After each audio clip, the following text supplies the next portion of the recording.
देवदूत तुझ्या सामने झुकला, केला तुला नमस्कार.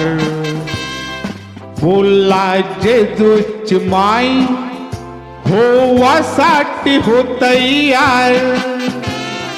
घाबरलीस तू पहिला, कारण मीच घेईन तुझा अवतार. देव बापाचे शब्दाला दिला शेवटी होकार.